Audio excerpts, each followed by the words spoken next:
시청자 여러분 안녕하십니까? 경제부동산의 김동수입니다. 자, 이 시간에는요, 여러분들이 알고 있는 그 송파구 가락동에 있는 헬리오시티가 있어요. 그런데 지난해 최고가보다는 10억 원이 떨어진 가격으로 얼마 전에 직거래가 이루어졌는데요. 과연 그 직거래에서 어떤 문제가 숨어 있는지 좀 살펴보고요. 그리고 요즘 중개수수료가 비싸다 보니까 개인 간에 직거래를 하는 경우가 있는데, 이런 부동산 직거래할 때 꼭 필수적으로 체크할 사항들을 좀 자세하게 알아보는 시간을 갖도록 하겠습니다. 여러분, 요즘 비싼 중개수수료 때문에 부동산 직거래가 증가 추세가 되고 있네요. 그렇다면 실수요자 입장, 매수인 입장에서는 등기부 등본 등 서류를 꼼꼼하게 살펴서 잘 살펴봐야 되겠는데요. 아무래도 이제 권리관계를 좀 특별히 신경 써서 잘 살펴봐야 되는데, 그러한 내용들을 좀 살펴보겠습니다. 국토교통부 실거래가 시스템에 보니까 올 8월 들어서요, 중개거래가 아니고 개인 간의 직거래가 무려 14%에 달했어요. 그런데 지난달에 비해서는요, 무려 1.3포인트가 상승을 했습니다. 그러니 계속 직거래가 늘어나고 있다는 건 아니겠습니까? 그 이유는 여러 가지가 있어요. 꼼수로 증여를 하면서 세금을 줄이려고 하는 경우도 있고, 또 중개수수료를 좀 아끼기 위해서 이렇게 직거래를 하는 경우가 있는데요. 아무래도 여러분 아시다시피 부동산 직거래는 공인중개사를 거치지 않고 개인과 개인 간에 당사자끼리 거래하는 것이 직거래가 되는데, 사실은 그 위험 요소가 없지 않아 있어요. 그러나 공인중개사를 통하는 것이 사실은 안전하긴 안전하지요. 그런데 수수료를 아끼기 위해서 이렇게 직거래를 많이 하는 경우가 있습니다. 그런데 이제 특히 직거래하는 경우 이런 경우가 많으세요. 특수관계인이죠. 가족 간의 거래를 할 때 공인중개사 할 필요가 없잖아요. 그래서 이제 직거래가 이루어지는 겁니다.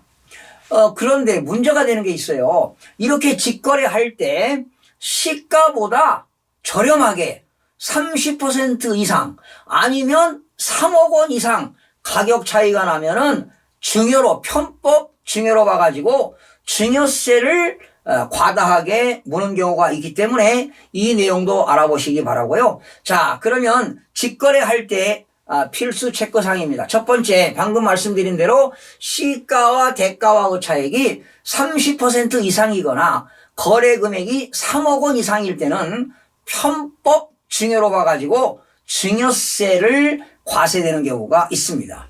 그리고 매도인이죠. 팔라고 하는 사람, 그 매도인들의 실소유자를 분명히 확인해야 됩니다.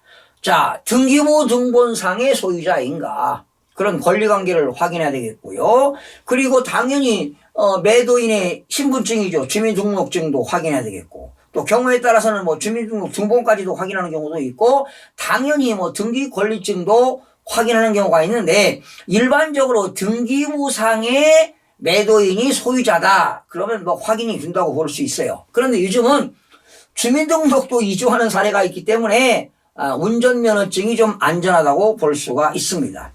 그래서 구입할 때는 반드시 등기사항 전부 증명서를 확인하고요. 또 경우에 따라서는 도시계획원 확인도 해보고, 만약에 단독주택이다, 상가다, 빌라다 그러면은 건축물 대장도 확인해야 됩니다. 혹시 무허가 증축한 것이 있는가, 무허가 건축된 게 있는가, 이런 것들도 사전에 시군구 구청에 가서 발급받아가지고 사전에 검토할 필요가 있습니다. 그리고 등기부를 보시게 되면 여러분, 등기부에는 갑구가 있고 을구가 있잖아요.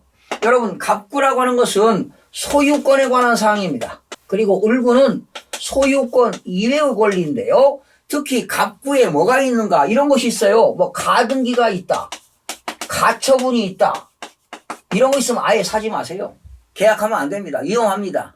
가등기에도 소유권, 이전 청구권 가등기가 있고 담보 가등기가 있고요. 가처분은 처분금지 가처분인데 무조건 이런 거 있으면 사면 안 됩니다. 그러나 외외적으로 뭐 갑구에 압류가 있고 가압류가 있는 경우가 있어요. 여러분, 압류라고 하는 것은 뭐 국세라든가 지방세를 못 내가지고 국가 등이 채권을 확보하기 위해서 압류하는 경우가 있고요. 그러니까 이거는 압류는 국가 등이 하는 겁니다. 그러나 가압류는 이런 뭐 개인 등이 하는 거거든요. 개인 간의 채권 채무를 이행하지 못해서 채권자가 채권을 회수하기 위해서, 채권을 보존하기 위해서 그 채무자의 부동산에다가 가압류하는 경우도 있고, 여러분들이 금융기관에서 신용카드 대금을 못 갚아도 신용회사가 그 금융기관이 가압류하는 경우도 있습니다. 그런데 이러한 가압류가 있는 경우는 뭐 계약을 해도 상관은 없어요. 안 하는 게 좋겠죠. 그러나 계약을 하면서 특약을 맺는 겁니다. 내가 계약금을 지급할 테니 이 가압류를 말소하는 조건으로 계약을 체결한다. 이렇게 특약을 맺으면 됩니다. 특약. 특약이라는 건 특정한 특별한 약정이 되겠죠. 이렇게 계약서상에 공인중개사를 통해서 특약, 또 개인 간의 계약을 한다 하더라도 특약을 맺으면 되는데 아무래도 위험 요소가 있다고 보시면 되겠습니다. 그런데 또 이렇게 계약을 할 때 매도인이 직접 당사자가 나오지 않고 대리인이 나오는 경우가 있습니다. 그러면 대리인에 당연히 신분증하고요. 그리고 대리인이 위임장을 가져와야 되겠죠. 그리고 대리인은 그 당사자의 인감증명서를 첨부해서 대리인이 나오게 되는데 그걸 반드시 대리인의 신분증과 그리고 인감증명을 확인해서 인감도장도 확인해야 되겠습니다. 그리고 매매 목적물을 갖다가 분명히 찾아가서 현장 답사를 하는 것도 바람직합니다. 아파트 같은 경우는 직접 가면은 매도인이 소유자 아니겠습니까? 직접 만날 수가 있겠죠. 이렇게 임장 활동하는 것이 당연히 바람직합니다. 만약에 토지라고 한다면 당연히 토지 소재지를 가서 토지 모양새라든가 토지의 질이라든가 형태라든가 모양이라든가 이런 것도 자세하게 살펴볼 필요가 있습니다. 그러니까 임장 활동은 필수가 된다. 이런 것이 되겠습니다. 그런데 이제 직거래하는 경우는 아무래도 좀 저렴하다. 그리고 그러나 저렴하고 수수료를 아낄 수 있다. 뭐 이런 장점이 있지만 말이죠. 꼭 직거래한다고 저렴한 수준은 아니라는 것도 알아두시기 바랍니다. 그래서 제가 사례를 좀 살펴봤습니다. 강남구 자곡동에 있는 LH 강남 힐스테이트 거래를 살펴보니까요. 전용 면적이 59.93제곱미터입니다.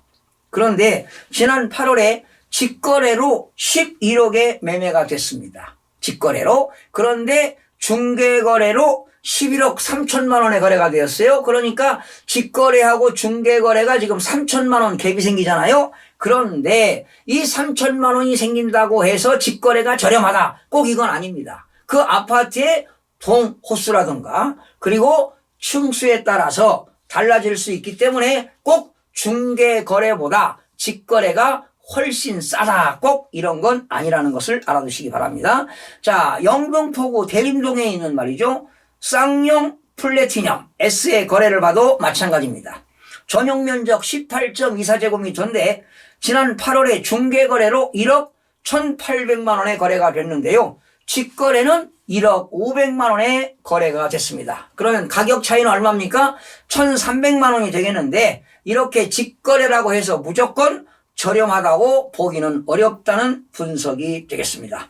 반드시 직거래할 때는 대가와 시가와 차액이 30% 이하이거나 3억 원 이하인 경우는 괜찮은데요. 30% 이상이거나 시가와 대가와 차액이 3억 원 이상일 때는 그 차액은 증여로 본다는 겁니다. 그러니까 과세관청은 편법 증여로 모아서 증여세를 과세하겠다는 거니까 이런 것들을 유의하시기 바랍니다.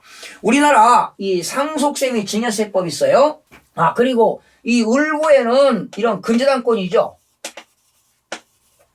근저당권 설정 금액, 그러니까 집 소유자의 은행에서 빌려온 채권 최고액이 얼마인가, 채권 최고액이 얼마인가, 뭐 이런 것들도 확인해 볼 필요가 있겠습니다. 예. 자, 그런데 우리나라 상속세 및 증여세법 제35조에는 저가 양수, 싸게 사는 것이지요. 또 고가 양도, 비싸게 파는 것이지요. 저가 양수, 고가 양도에 따른 이익의 증여로 보는 겁니다. 그 이익이 생겼을 때 그 이익을 증여로 보겠다라는 것입니다. 저가 양수하거나 고가 양도했을 때 시가와 대가와의 차액이 3억 원 이상이면 그 시세에서 거래된 금액과의 그 차액에서 그 차액을 이제 증여로 본다는 건데 제가 계산 방법을 여러분들에게 자세하게 설명을 드리겠는데요. 다시요. 시가와 대가와의 차액입니다. 그래서 시가와의 대가와의 차액에서 얼마를 빼느냐? 시가와 대가의 차액의 30% 이상이거나 3억 원 중에서 적은 금액을 공제합니다. 시가와 대가와의 차액에서 적은 금액을 공제한 금액을 증여로 본다는 것입니다. 그래서 이런 세무당국에서는 시가를 뭘로 보느냐? 그러니까 거래일 전 6개월 전 또는 3개월 기간에 뭐 아파트 매매 사례 가격이 있다. 감정가액이 있다. 보상금액이 있다. 공매가액이 있다. 경매가격이 있다면 그 금액에 대해서 계산하는데 그걸 시가로 본다는 겁니다. 여러분 시가라고 하는 것은 불특정 다수인들에게 매매가 이루어지는 가격이 시가가 아니겠습니까? 그러니까 시가와 대가와의 차익이 무조건 30% 이상이거나 3억 원 이상이면 편법 증여로 본다는 것입니다. 그래서 증여세가 과세가 된다는 것입니다. 그런데 이제 직거래를 하게 되면은요, 중개거래는 위험 요소가 없지만 직거래하는 경우는 아무래도 위험 요소가 따르기 때문에 책임은 누가 지는 거냐? 본인이 당사자가 지는 겁니다. 중개거래할 때 사고가 발생하면 한국공인중개사협회에서요, 공제증서 받잖아요. 그래서 일부 공제증서로서 손해배상을 받을 수가 있는데 개인 당사자 간의 거래를 해서 어떤 사고가 발생하게 되면 리스크가 발생하는 것도 꼭 알아두시기 바랍니다. 자, 그러면 이 헬로시티 한번 소개해 드리겠습니다. 자, 사례를 잘 보시기 바랍니다. 국토교통부 실거래가를 보니까요, 지난 9월 25일 날 얼마에 거래가 되었느냐? 13억 8천만 원에 거래가 되었습니다. 자, 13억 8천만 원에 직거래가 된 겁니다. 그런데 8월 22일 날은 이건 직거래입니다. 8월 22일 날 중개거래입니다. 공인중개사를 통해서 거래가 된 금액이 22억 원의 중개거래가 됐습니다. 그런데 지난 2021년 10월에요. 작년에 최고가가 얼마냐? 최고가가 23억 8천입니다. 그러면 여러분 최고가 대비 얼마가 하락했습니까? 10억 원이 하락했어요. 작년 23억 8천만 원 가던 거를 13억 8천만 원에 거래했으니까 10억 원이 떨어진 거예요. 폭락한 겁니다. 이렇게 직거래가 이루어져 가지고 지금 이러한 직거래로 인해서 부동산 커뮤니티와 단체 채팅방에서요, 지금 진실 여부를 확인하는 겁니다. 진짜냐? 13억 8천의 진짜 거래가 당사자 간의 거래가 이루어졌느냐? 공방이 아주 뜨거운 상태가 되는데 앞으로 어떤 일이 벌어질지는 예측이 안 되는데요. 아마도 이 13억 8천만 원은 그 특수관계인 간의 편법 증여로 인한 매매 거래가 아닌가 저도 이런 생각이 들어가는데 방금 말씀드린 대로 특수관계인 간의 거래에서 시가와 대가와의 차액이 30% 이상이거나 3억 원 이상이게 되면은 증여로 본다는 것이 되겠습니다. 그래서 증여세가 과세된다는 것이죠. 그런데 지금 이 내용을 가지고 이런 사례를 소개하겠습니다. 지금 23억 8천짜리가 13억 8천이니까 10억이 떨어졌고요. 그런데 지금 중개거래로 22억 원의 거래가 됐습니다. 그럼 만약에 시가가 22억이라고 가정을 해보겠습니다. 시가가 22억이면 만약에 시가가 22억짜리를 중개거래로 19억 원에 거래를 했다면 차이가 얼마입니까? 3억 원이니까 이거는 증여로 보지 않습니다. 그러니까 시가가 22억이면 개인 간의 특수 관계인 간에 19억 원까지는 상관이 없다는 겁니다. 예, 증여로 안 보겠다는 것이죠. 그런데 얼마에 팔았습니까? 13억 8천만 원에 팔았으니까 19억 원에서 19억 원까지는 증여로 안 보기 때문에 19억 원에서 거래한 얼마입니까? 13억 8천만 원을 빼게 되면은 얼마입니까? 이게 5억 2천만 원을 증여로 보겠다는 거예요. 5억 2천만 원을. 5억 2천만 원을 증여로 보아서 증여세를 과세하겠다는 것입니다. 그러면 여러분, 우리나라 상속세 증여세는 상속세 증여세 과세 표준이 1억일 때는 얼마입니까? 10%. 1억에서 5억은 20%. 그리고 누진공제 1,000만 원이죠. 그리고 5억 초과 10억 원까지는 30%를 적용해서 누진공제 6천만 원 공제합니다. 그러면 5억 2천에 30%를 적용하게 되면 얼마입니까? 1억 5,600이죠. 1억 5,600만 원인데 여기서 누진공제 6천만 원을 빼니까 얼마입니까? 9,600만 원 증여세 내야 돼요. 9,600만 원 증여세 내야 됩니다. 그런데 이런 내용을 모르고 있다는 것이지요. 그래서 이런 내용을 아는 사람들은 특수 관계인 간의 그 가족 간의 거래를 할 때 편법 증여를 당하지 않고 증여세를 과세하지 않기 위해서는 3억 원 이내로 가격 차이가 되면 됩니다. 그러니까 시가가 22억이라면 19억 원까지는 거래해도 큰 문제가 없다라고 보면 되는데, 그래서 제가 그런 사례를 한번 찾아봤습니다. 3억 범준의 거래를 찾아보니까 서울 강서구 내발산동에 있는 마곡 수명산 파크 7단지입니다. 전용 면적 84.82제곱미터가 지난 7일에 7억 원에 직거래되었습니다. 그런데 최고가, 작년 최고가가 9억 9천만 원이죠. 최고가 9억 9천만 원을 7억 원에 직거래가 됐어요. 그러니까 갭은 얼마입니까? 2억 9천이죠. 3억 원 이하이기 때문에 증여로, 편법 증여로 보지 않겠다는 것입니다. 그리고 성북구 화월곡동에 있는 레미완 월곡 전용 면적 59.75제곱미터가 신고가가 8억 9,200만 원인데요. 3억 원 차익인 지난 8일에 6억 원에 거래가 되었습니다. 그러니까 최고가가 8억 9,200원인데 6억 원에 거래가 되었으니까 갭이 얼마입니까? 2억 9,200만 원이죠. 3억 원 이하지요. 자, 힌트 드리면 특수 관계인 간의 3억 원 이하인 거래는 증여로 보지 않겠다. 증여세를 과세하지 않는다는 것입니다. 이래서 이런 그 중개수수료도 저렴 안 내고 또 특수관계인 간에 이렇게 직거래를 하는 경우도 있다. 그러나 3억 원을 초과하게 되면 초과 금액에 대해서는 뭘로 보겠다는 겁니까?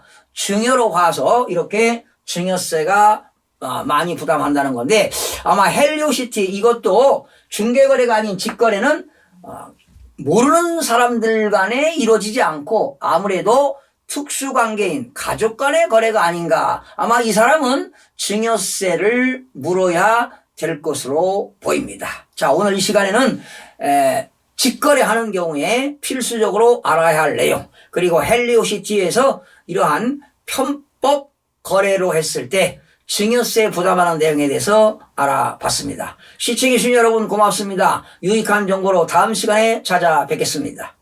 마음이 드셨다면 구독, 좋아요 꼭 부탁드리겠습니다. 고맙습니다.